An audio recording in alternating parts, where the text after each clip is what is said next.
Okay, 30th of May, Rudy here, if you don't know who I am. So we're just going to have a look at Telstra and why it's a sell and why all your long-term holders will probably not sell. So at least it's a warning for don't buy Telstra. So, and I have an alternative if you are looking for a good div, something that's double Telstra and got much better capital growth prospects, just one of them from our new model portfolio. Okay, so Telstra. So it's back to where we were in December 15. So if you picked it up back here in the 20s, you're laughing. Excellent move, well done. Pat on the back. Okay, so we've got two rounded bottoms here, both with target. You take the depth of the cup, add it to the breakout. So that puts us to this area around here, and we've got this sort of long-term resistance line going across here.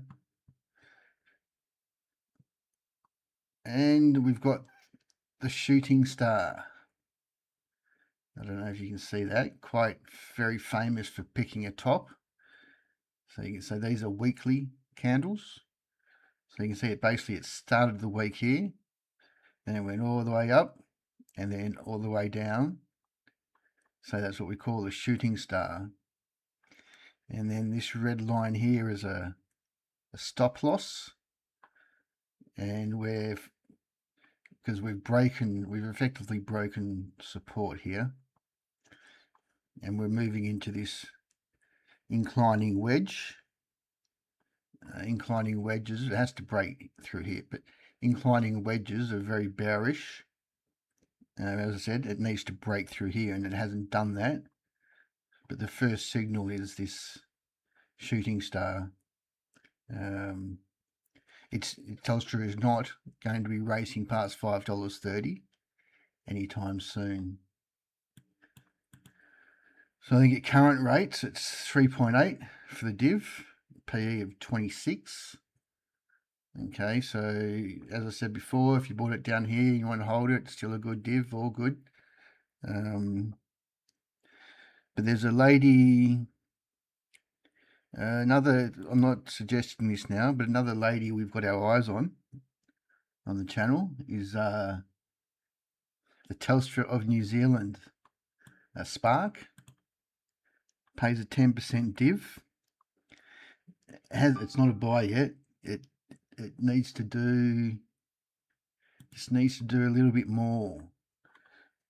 But you can see it's got a declining wedge is it's the opposite. So when a declining wedge is broken, it's to the upside. But as you can see, it's still struggling.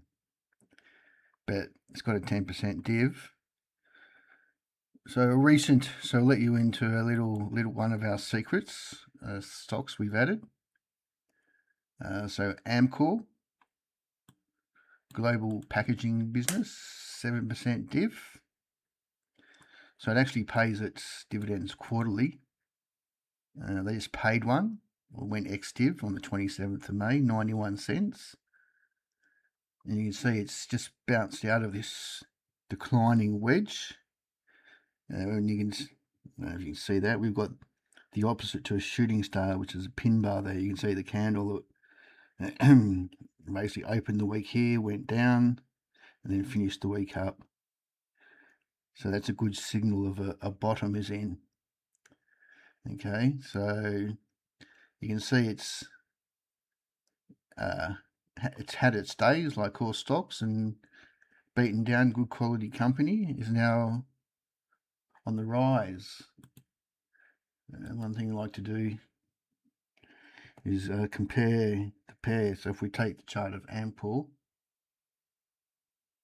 and divide it by the chart of Telstra to get the right country. So Amcor over Telstra. Okay. So this is comparing like the capital growth. So since October 20, or really since, well, let's just call it that. So since October 20, Telstra's been kicking Amcor's behind. He did not want to be in Amcor.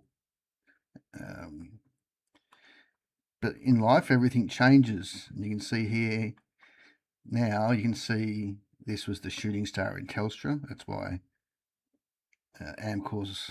So what you've got here is Amcor kicking up and Telstra kicking down.